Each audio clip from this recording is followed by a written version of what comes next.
Hey guys, wanna know how to straighten your image by using BeFunky?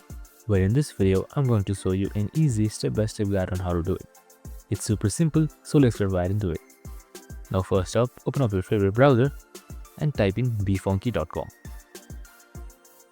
This will direct you to its official website. And on the dashboard right here, you can see Photo Editor. Click on it. Now just simply click on Open and then choose from any of these options, import your file.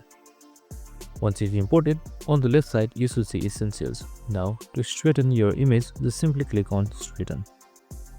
And after a while, if your image has been falsely rotated or has been a little bit not in proper size, the AI will straighten it by itself.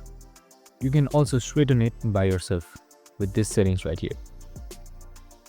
Go for the left and right for more angles. You can also edit edges and variations. And that's it.